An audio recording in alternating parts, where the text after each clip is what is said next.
Assalamualaikum warahmatullahi wabarakatuh. Salatullah salamullah ala Rasulillah. Salatullah salamullah ala Yasin habibillah. Tawassalna bismillah bil hadi rasulillah wa kulli mujahidin lillah bi amril baqi ya Allah. Salatullah salamullah ala Rasulillah. Salatullah salamullah ala Yasin habibillah. Ilahi wada'ani sahabat wa bil ali rasulillah warḍani masyayikhina warhamni walidaina. Salatullah salamullah ala Rasulillah. Salatullah salamullah ala Yasin habibillah. Ila hadrati Syaikhul Al-Manibari wa Syaikhul Hajar Al-Haytami. Al-Fatihah.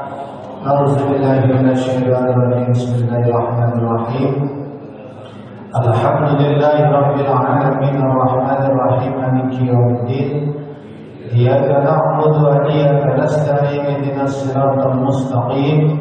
Siratal ladzina an'amta 'alaihim ghairil maghdubi 'alaihim waladdallin. Amin. Bismillahirrahmanirrahim. Alhamdulillahilladzi arsalna ila ta'atihi wa zajjarna 'an ma'siyatihi wa asyhadu an la ilaha illallah bihaqqi qararan bi wahdaniyatihi wa asyhadu anna Muhammadar Rasulullah i'tirafan bi nubuwwatihi. Wassalatu wassalamu ala man arsalahu Allah lil irsyadil 'ibad wa ala alihi wa sahbihi al-muhtadina ila sabilir rasyad. Subhanallahumma la ilma lana illa ma 'allamtana innaka antal alimul hakim wa tub 'alaina innaka antat tawwabur rahim. Rabbi shrah li sadri wa yassir li amri wahlul 'uqdatam min lisani yafqahu qawli. Allahumma iftah lana bi futuhil 'arifin. Ma'asyiral muslimin, jamaah Masjid Darussalam yang mudah-mudahan senantiasa dimuliakan oleh Allah Subhanahu wa taala. Alhamdulillah di malam hari ini kita bisa kembali berkumpul dalam rangka ta'lim setelah kita melaksanakan sholat maghrib berjamaah. Mudah-mudahan dengan niatan tulus kita semuanya yang semata-mata ingin mendapatkan ridho Allah Subhanahu wa taala, Allah jadikan amaliyah kita menjadi amalan yang memperberat timbangan kebaikan kita kelak di yaumul qiyamah. Salawat dan salam mudah-mudahan Allah limpahkan kepada junjungan kita Nabi besar Muhammad sallallahu alaihi wasallam, suri tauladan kita, junjungan kita, yang kita semuanya berharap akan syafaat beliau, khususnya nanti di yaumul qiyamah. Jemaah sekalian yang dirahmati oleh Allah, pada malam hari ini dan bulan selanjutnya, insya Allah kita akan mengkaji kitab yang dikarang oleh Syekh Zainuddin Al-Malibali, yaitu kitab Irsyadul Ibad ila Sabilir Rasyad, petunjuk seorang hamba untuk menuju jalan kebajikan. Bahasanya begitu. Jadi kita mempelajari bersama-sama kitab yang dikarang oleh ulama salaf, ulama terdahulu, di mana beliau menghimpun tentang tauhid, kemudian syariat dan tazkiyatun nufus. Ini semuanya jalan ini diambil dari hadis. Jadi suatu saat Rasulullah kan berkumpul dengan para sahabatnya. Kemudian tiba-tiba datang seorang yang berpakaian putih bersih, rambutnya hitam, wajahnya cerah. Kemudian fa'asnada rukbatayhi ila rukbatir Rasul.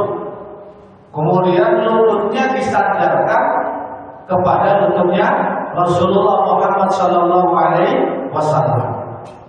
Setelah itu orang tersebut bertanya, "Ya Rasulullah, akhbirni anil Islam." Wahai Rasulullah, jelaskan kepada saya tentang Islam.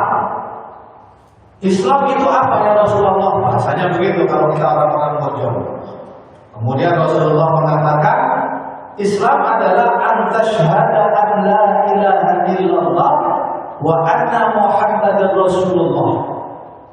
Islam itu adalah ketika engkau bersyahadat, mengucapkan ikrar tauhid, bahwasanya tidak ada ilah, tidak ada Tuhan di jagat alam semesta ini kecuali Allah. Dan engkau mengikrarkan bahwasanya Muhammad adalah utusan Allah. Itu namanya Islam yang pertama.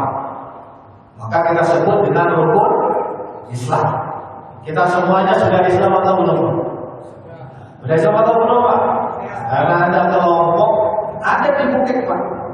Ada kelompok yang mengatakan kita kafir karena kita belum bersyahadat di hadapan gurunya.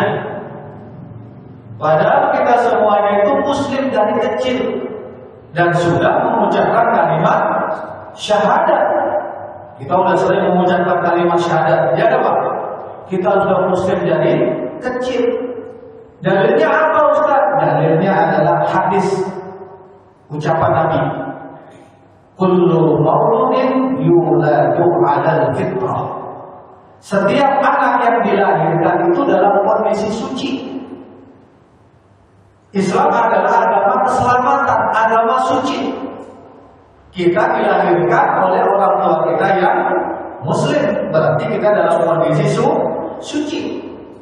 Walaupun anak bayi itu dilahirkan oleh orang kafir, Pak, selagi belum mukallaf, sebelum usia 12 tahun lah, itu masih dikatakan suci, karena belum ada kewajiban untuk menjalankan ibadah. Makanya kalau semuanya ada anaknya orang non-muslim meninggal di usia yang di bawah 10 tahun, masih dikategorikan bisa masuk surga, karena dia masih belum ada kewajiban untuk menjalankan syariat Islam. Batasan orang menjalankan syariat Islam itu kan mukallaf,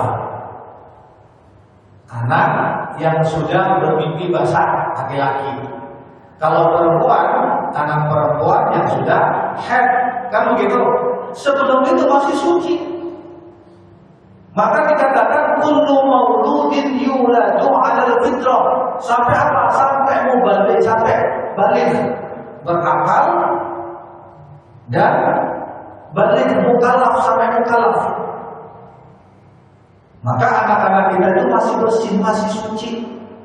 Kalau semuanya ada anak bayi meninggal, udah masuk surga, langsung masuk surga, nggak akan dihisab.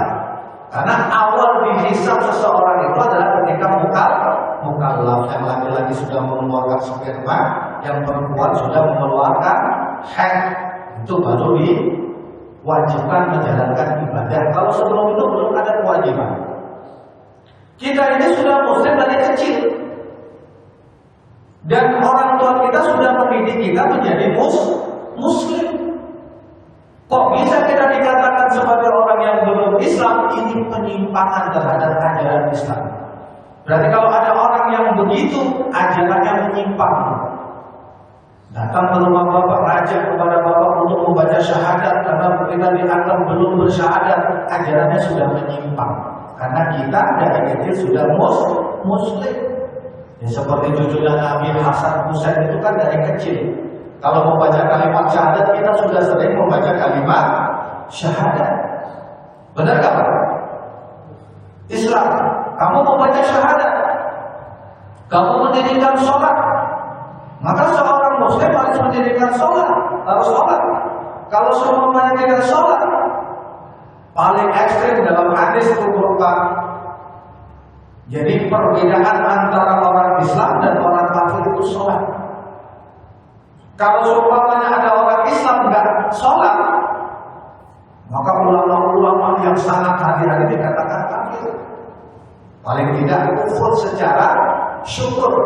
Dia tidak bersyukur, tidak berterima kasih kepada Allah Subhanahu wa Ta'ala. Dia tidak dikatakan keluar dari agama, tapi dia mengingkari nikmat Allah. Paling tidak itu.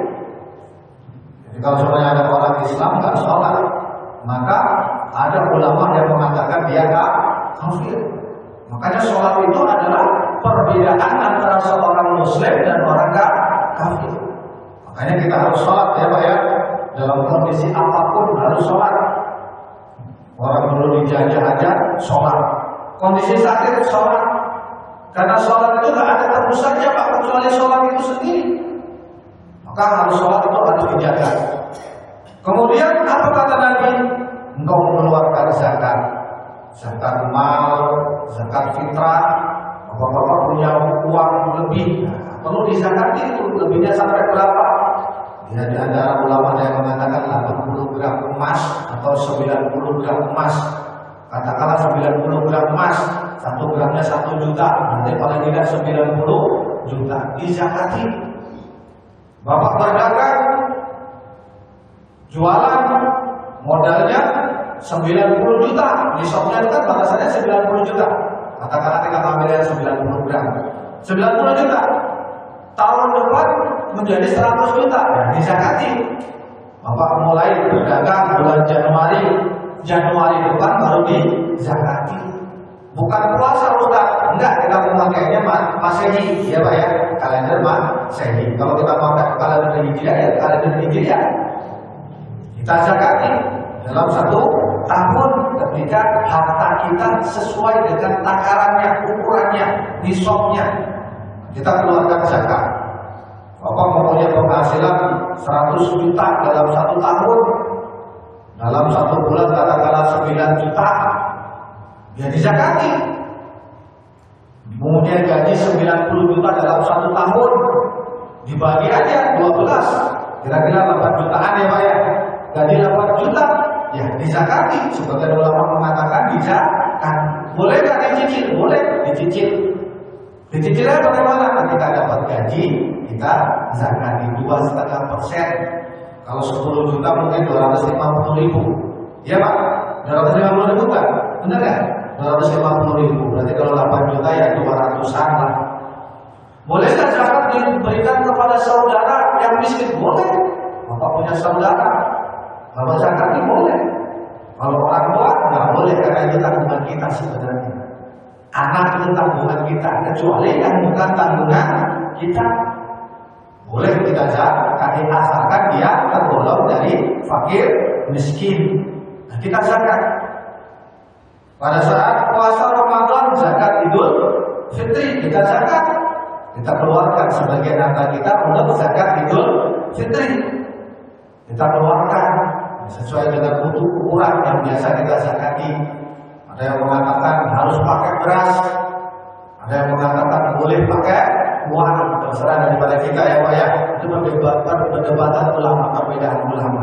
Sebenarnya zakat fitrah itu kalau dicontohkan Nabi ya gandum, kurma. Kalau kita bukan yang gandum, sebenarnya kalau semuanya sesuai dengan letter Nabi, ya gandum ataupun kurma. Kalau kita beras itu kias, dari kias penyamaan hukum. Kalau dibilang bid'ah itu Pak. Bapak zakat pakai beras itu bid'ah, karena tidak dilakukan oleh Nabi. Itu hukumnya kias, penyamaan hukum. Jadi bapak-bapak zakat itu nggak pernah Nabi menggunakan beras, itu nggak pernah menggunakannya gandum atau kurma. Maka kalau kita memakai zakat beras itu kias hukumnya, penyamaan hukum. Ada yang mengatakan boleh pakai uang karena itu lebih bermanfaat, mengikuti mazhab Imam Hanafi. Imam Hanafi memperbolehkan, dan sebagian ulama mazhab Syafi'i juga ada yang memperbolehkan. Akhirnya pakai uang, kan begitu Pak? Kalau di masjid ada masjid itu tempat kajian saya itu fanatik, nggak mau pakai uang, harus pakai beras.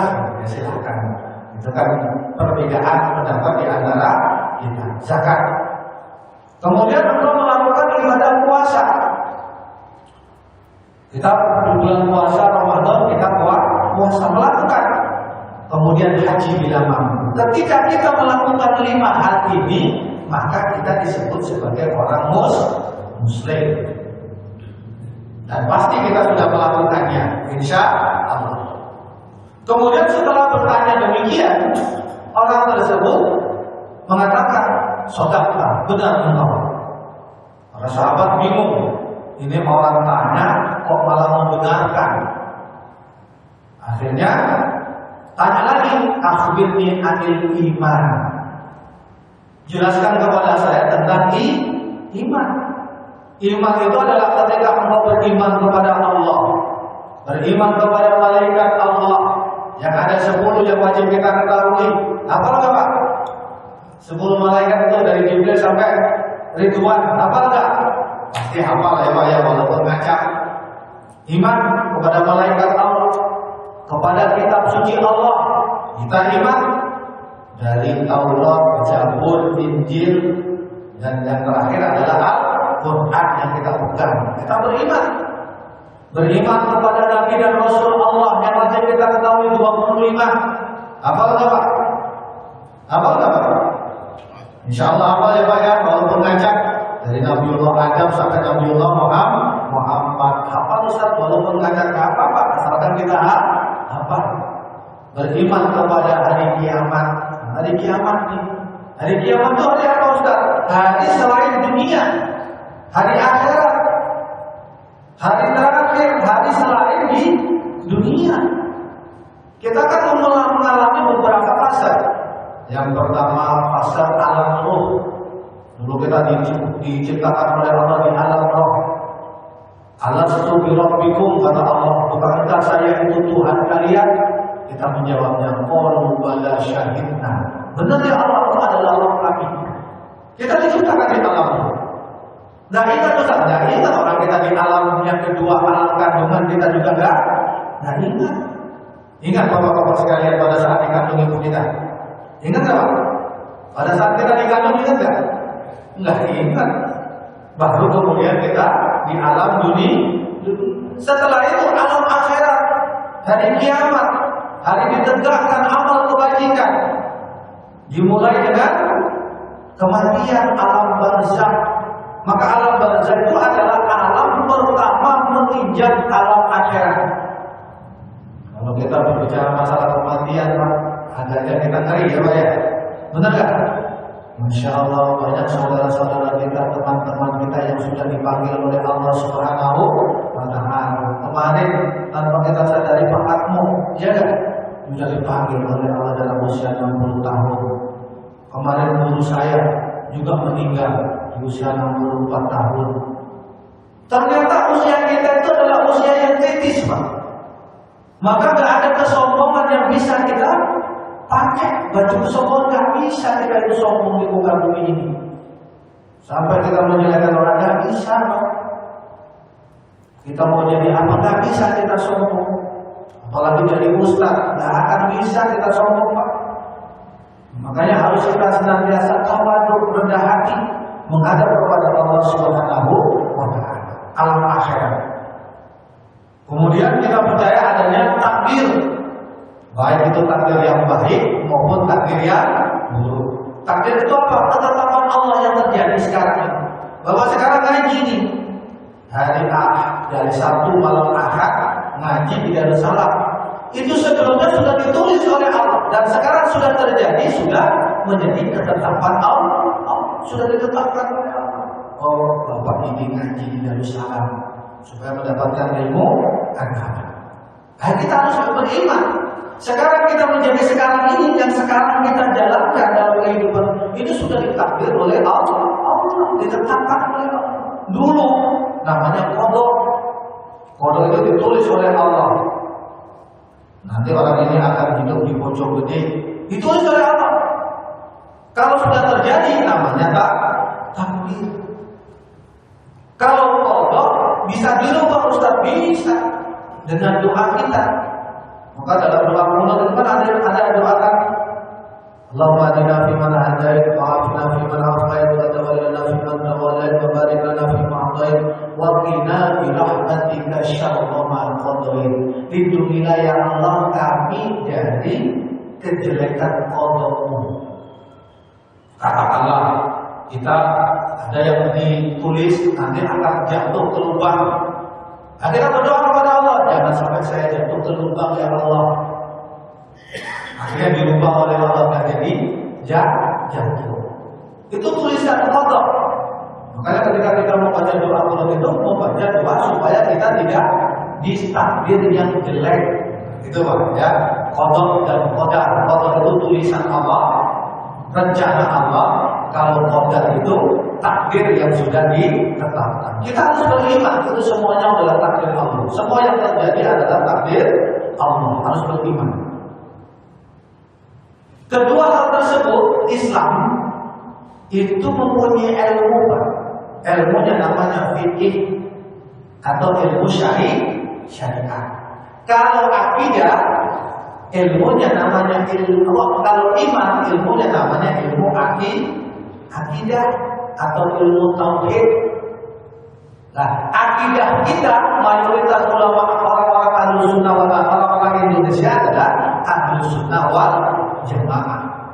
Mayoritas mau Muhammadiyah mau NU kebanyakan adalah mayoritas Ahlus Sunnah wal Jamaah. Jarak yang menyimpangnya. Ya Pak ya.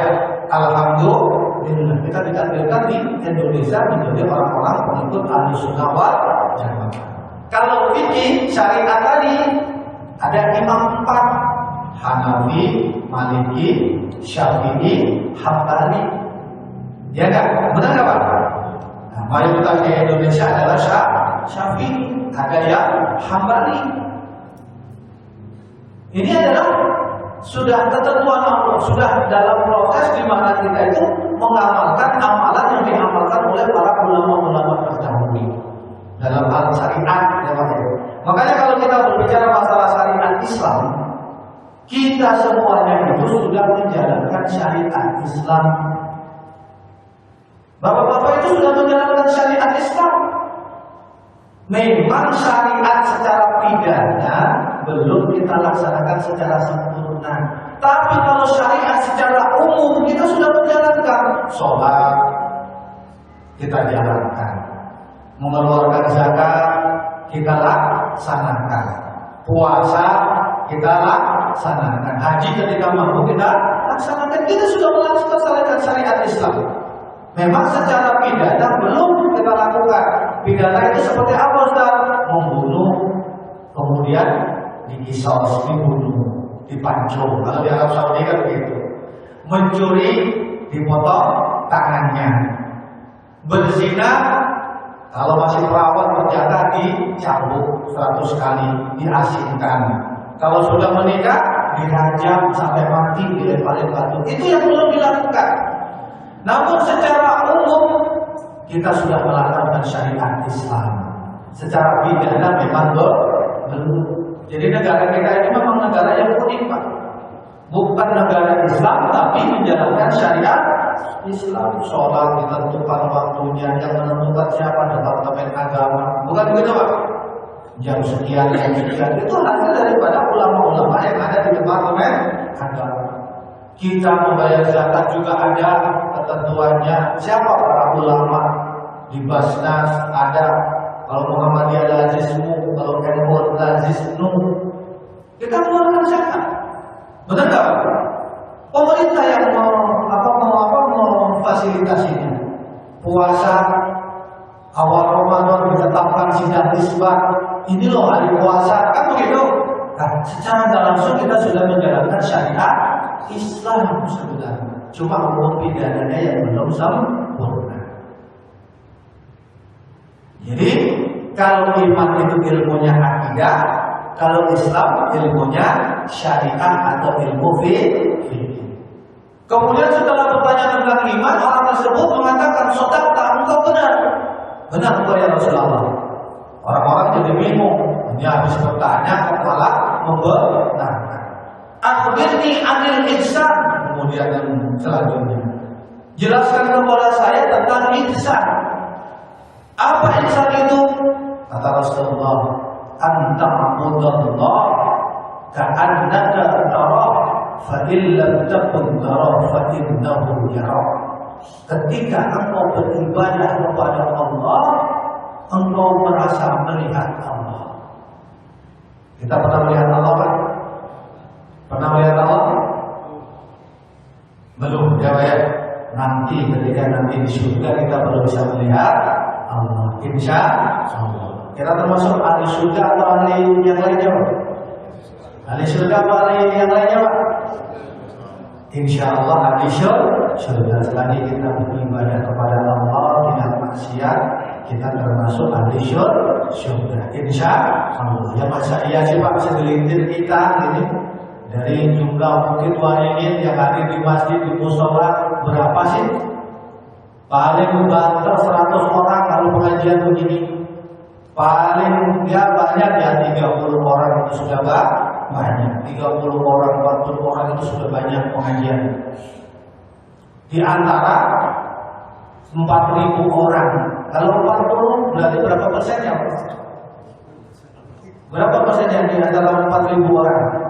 Ada 4.000 ini kalau dikumpulkan mah 1% ya? 1% ya? Kalau 10%-nya kan 400. Kalau 40 berarti 1%. Ya masa dia nggak masuk surga? Ya Pak.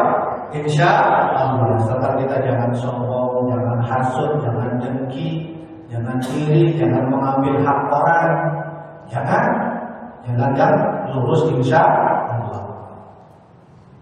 Engkau beribadah seolah-olah melihat Allah. Kalau engkau tidak bisa melihat Allah, maka yakinlah bahwasanya Allah melihat engkau, memperhatikan engkau. Sehingga ketika kita mempelajari ilmu ihsan itu adalah ilmu untuk taqarrub kepada Allah. Ada namanya disiplin ilmunya, yaitu ilmu tasawuf atau ilmu tazkiyatun nufus. Ilmu tasawuf itu membersihkan hati dari kotoran-kotoran kesalahan. Ilmu tazkiyatun nufus itu membersihkan jiwa. Sebenarnya sama. Jangan sombong, jangan hasud, jangan dengki, jangan iri, jangan riya. Kan begitu ilmunya. Itu untuk mendekatkan diri. Ada metode khusus dalam ilmu tasawuf itu namanya thariqah. Bapak belajar kepada seorang guru namanya mursyid thariqah, menjalankan agama dengan benar. Itu bagian dari ilmu tasawuf. Thariqah secara umum ada 40. Di antaranya thariqah qadiriyah dan sabariyah, thariqah syadiliyah, jalan menuju kepada Allah Subhanahu wa ta'ala. Namanya thariqah, ajarannya membersihkan diri dengan memperbanyak zikrullah. Kita kalau semuanya tiap hari Sabtu zikir, Ustaz, apakah semua sudah masuk thariqah? Belum. Ya Pak ya, hanya belajar zikir aja, menjalankan apa yang diperintahkan oleh Allah. Allah belajar memperbanyak zikir. Kalau thariqah itu ada gurunya. Jamaah sekalian yang dimuliakan oleh Allah, itulah 3 hal yang menjadi rukun agama yang tidak bisa dihilangkan salah satunya. Akidahnya benar, imannya benar, tauhidnya benar, menjalankan ibadahnya benar, syariatnya benar. Tapi kalau semuanya tasawufnya, akhlaknya, ihsannya tidak benar, maka amal ibadah kita akan hangus. Maka kan Rasulullah SAW berwasiat kepada kita, iyyakum wal hasad, hati-hati kalian dengan sifat hasud, dengki, iri. Karena sifat hasud itu bisa memakan amal ibadah kalian sebagaimana api memakan kayu bakar. Maka ketika kita beribadah jangan ada perasaan hasud, dengki, iri, jangan riya, jangan sombong. Maka ketiga hal tersebut harus kita jalankan. Tauhidnya benar, tauhid Ahlussunnah wal Jamaah, ajaran amalannya benar, sholatnya benar, kemudian ihsannya benar. Kalau kita menjalankan itu semuanya, insya Allah kita masuk dalam udkhulu fis-silmi kafah. Masuklah kalian ke dalam agama Islam secara total. Itu maksudnya, Pak. Kalau kita sudah menjalankan itu semuanya, kita buat lingkungan yang Islami. Ketika menjadi lingkungan yang Islami, menjalankan syariat Islam. Hingga apa? Hingga kita bisa menjadi orang-orang yang sukses di dalam beragama. Makanya Allah menegaskan dengan sebenar-benarnya, ya ayyuhan nasu ubudu rabbakum alladzi khalaqakum wal ladzina min qablikum la'allakum tattaqun. Wahai orang-orang, wahai manusia, sembahlah Allah. Dia adalah Rabb yang menciptakan kalian dan menciptakan orang-orang sebelum kalian. Supaya apa? La'allakum tattaqun, agar kalian menjadi orang yang bertakwa. Orang yang bertakwa itu yang bagaimana, Ustaz? Menjalankan perintah Allah, menjauhi larangan Allah, dan berbuat baik kepada sesama. Itu namanya orang yang bertakwa. Berarti ketika kita menjalankan Islam, iman, ihsan, maka kita termasuk orang yang bertakwa. Jelas Pak? Kita disuruh oleh Allah Subhanahu wa Ta'ala beribadah dengan benar, tauhid dengan benar, agar kita menjadi orang yang bertakwa. Kenapa Ustaz menjadi orang yang bertakwa? Karena orang-orang yang bertakwa adalah orang-orang yang selamat di hadapan Allah Subhanahu wa Ta'ala. Bukan karena dia apa, bukan karena dia bagaimana. Yang bertakwa Pak, yang selamat di sisi Allah, orang yang mulia di hadapan Allah Subhanahu wa Ta'ala adalah orang yang bertakwa. Inna akramakum indallahi atqakum. Sesungguhnya orang yang mulia di antara kalian adalah orang yang paling bertakwa, menjalankan perintah Allah, menjauhi larangan Allah, berbuat baik, ihsan.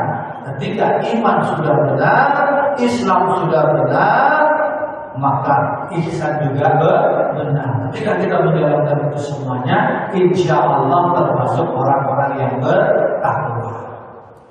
Ini Pak, kajian pertama Pak, tentang kitab Irsyadul Ibad, membahas tentang iman. Dalam hadis tadi juga dicantumkan di sini. Jadi kita disuruh beribadah kepada Allah Subhanahu wa Ta'ala dengan benar dan menjalankan syariat Allah dengan benar. Insya Allah. Dari yang saya sampaikan Pak, masih ada waktu 5 menit atau 7 menit lagi. Barangkali ada yang mau ditanyakan, saya persilahkan. Silakan Pak, kalau ada yang mau tanya. Santai aja Pak ya, kajinya ya. Santai aja, jangan tegang. Biasa aja Pak ya. Ayo, barangkali ada yang mau ditanyakan tentang kajian tadi. Semuanya bisa saya jawab, kalau nggak bisa PR ya Pak ya. Silakan Pak, kalau semuanya ada yang mau ditanyakan. mengenai umur yang masih balita itu sampai 12 tahun, dia kan harus sholat. Tapi dia kebetulan bisa nggak jalankan sholat?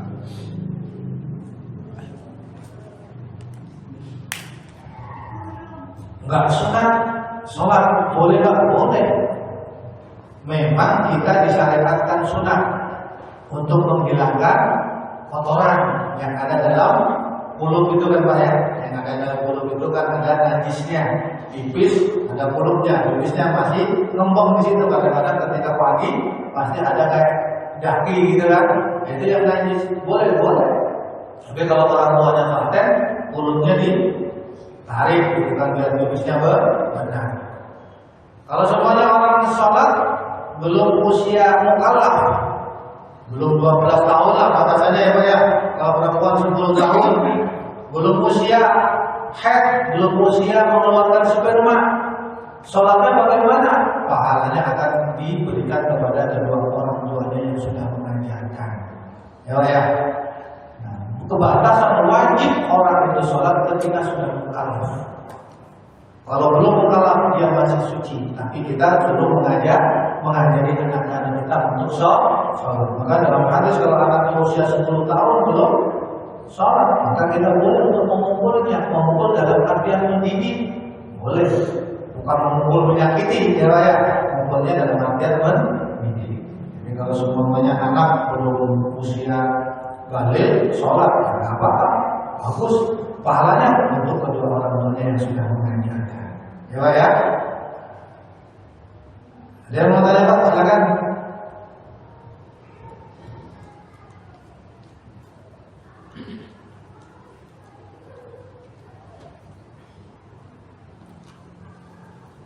Tegang Pak.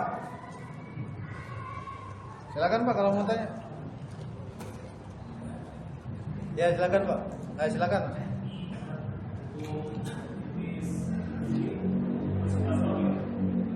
Gimana? Oh. Jadi Rasulullah itu mengajarkan kita kalau pipis itu jongkok. Kan banyak hadis-hadis yang membuat statement yang sangat ketat sekali agar kita kalau pipis itu jongkok. Namun ketika kita pipis berdiri bukan sesuatu perbuatan dosa, ya, tapi tidak menjalankan sunnah Rasul. Kalau kita pipis dalam kondisi berdiri bukan sesuatu yang dosa, ya, tapi tidak menjalankan sunnah Rasul, itu aja. Jadi menjalankannya itu tidak menjalankan sunnah Rasul. Memang ada hadis-hadis yang menganjurkan kita pipisnya sambil jongkok, duduk, gitu kan. Anjurannya begitu. Tapi kalau semuanya ada yang pipis berdiri karena kondisi pakai celana, sulit kalau jongkok, pipis berdiri ya, nggak dosa gitu. Nggak dosa. Tapi memang dianjurkan untuk jongkok. Jadi kalau mau pipis pakai berdiri, hukumnya bagaimana gitu? Gimana? Sholat?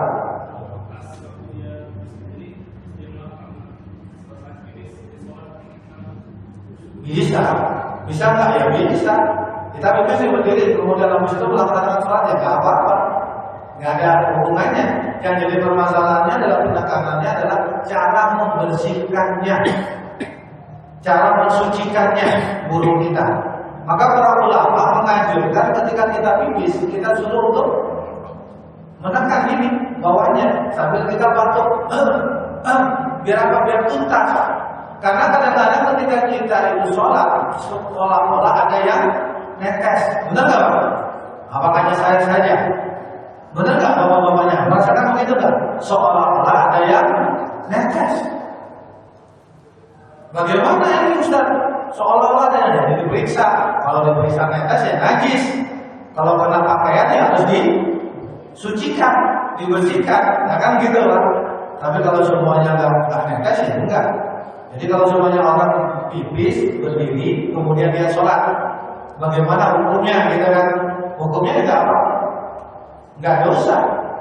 Cuma dia tidak mendapatkan sunnah Rasulullah. Karena sholat atau pipis jongkok itu adalah sunnah Rasul. Sunnah dianjurkan untuk pipis sambil duduk atau jongkok. Jelas? Jadi kalau pipisnya berdiri tidak dosa, tapi memang tidak dianjurkan. Anjurannya adalah sebenarnya dengan jongkok. Jelas ya Allah. Memang ada hadis yang sangat strike sekali terhadap pipis berdiri itu. Memang, jadi ancamannya mungkin tapi tidak sampai mengakibatkan dosa besar. Ya, nggak mengakibatkan dosa. Tapi memang anjurannya adalah sambil jongkok. Ada lain yang tanya Pak? Silakan. Banyak Pak. Ya. Lagi Pak. Assalamualaikum warahmatullahi wabarakatuh. Pak Ustaz, saya simak dari tadi yang sampaikan soal tadi ada yang menghadap Rasulullah menanyakan Belum jelas ya, belum tuntas ya. Nah, yang ingin saya tanyakan, saya jadi penasaran. Sahabat tadi kan penasaran. Belum Ustaz sebutkan siapa beliau. Iya, belum saya sebutkan ya. Terima kasih Pak. Ya. Itu malaikat Jibril. Jadi setelah dia menanyakan tentang ihsan, menanyakan tentang hari kiamat, kemudian dia pergi kan, Rasulullah baru memberikan tahu, kalian tahu kan siapa dia? Menjawab Allah wa Rasuluhu a'lam. Allah dan Rasulnya yang tahu. Itu adalah malaikat Jibril yang mengajari kalian agama, menanyakan tentang iman, Islam, ihsan. Jadi itu malaikat Jibril dalam hadis itu jelas malaikat Jibril. Jelas ya Pak ya? Silakan. Minta penjelasan dari Pak Ustadz. Saya pernah lihat di YouTube Pak. Kita sholat nih di saf depan, ada imam kita pingsan. Yang kita lakukan apa Pak? Menolong dulu atau melanjutkan sholat? Terus yang kedua Pak, kalau kita lagi sholat di saf depan, pas kita sholat kita batal. Apa yang harus kita lakukan Pak Adamnya? Mau langsung keluar atau duduk nunggu selesai atau gimana? Mau penjelasan? Ya, yang pertama orang pingsan, selagi dia tidak sampai meregang nyawa, ya kita lanjutkan yang di belakang. Tapi kalau ada yang mau menolong juga nggak apa-apa. Ya Pak ya, kalau ada yang menolong, tapi kebanyakan kalau ada kondisi begitu pasti buat sholatnya. Benar kan? Ada imam di sholat, tiba-tiba langsung terjatuh, pasti jamaahnya bubar. Tapi sebenarnya jamaahnya itu boleh meneruskan. Bisa langsung ada yang menggantikan, bisa langsung dia sholat sendiri. Langsung saya lihat sholat sendiri lillahi ta'ala, dilanjutkan. Bisa. Dan bisa juga ada yang menolong. Memang itu bukan suatu perbandingan yang harus lebih baik mana gitu. Tapi kondisi kayak begitu itu kadang-kadang sulit untuk disampaikan hukumnya. Sebenarnya sholat jangan sampai diputus. Namun ketika kondisinya sangat mendesak, mau nggak mau dan putus, ya diputus. Dan kebanyakan kalau semuanya itu terjadi pasti biasanya kalau imam pasti bubar. Karena langsung menyelamatkan imam, seperti orang yang meninggal menjadi imam itu kan akhirnya bubar. Sebenarnya harus ada yang menggantikan. Ada sebagian yang menolong, ada sebagian yang menggantikan. Kalau ngerti hukumnya sebenarnya begitu. Kemudian ketika kita batal di tengah perjalanan sholat, bagaimana ya? Kita langsung wudu. Tapi kita melangkahi orang-orang yang sedang sholat. Padahal orang yang sedang sholat ketika kita melangkahi, maka katanya berdiri di situ itu lebih baik daripada melangkahi orang. Maka ketika kondisinya memang bisa untuk kita berjalan di sampingnya, kita berjalan di sampingnya. Tapi kalau semuanya melangkahi orang yang sholat itu kondisinya darurat. Karena kita mengejar jamaah. Tapi kalau semuanya kita mempunyai pendapat saya duduk malah dulu atau ikutin gerakannya ya nggak apa-apa, tapi dia tidak mendapatkan pahala sholat. Ya Pak ya, memang ada pilihan-pilihan. Tapi pilihan yang utama yang bagaimana yang begitu. Kita mengajar jamaah berarti kita harus melewati jamaah. Jelas ya Pak ya? Cukup ya Pak? Karena sudah isya, mudah-mudahan berkah untuk kita semuanya. Kita tutup dengan doa kafaratul majlis. Subhanallahumma wa bihamdika, asyhadu an la ilaha illa anta, astaghfiruka wa atubu ilaik. Assalamualaikum warahmatullahi wabarakatuh.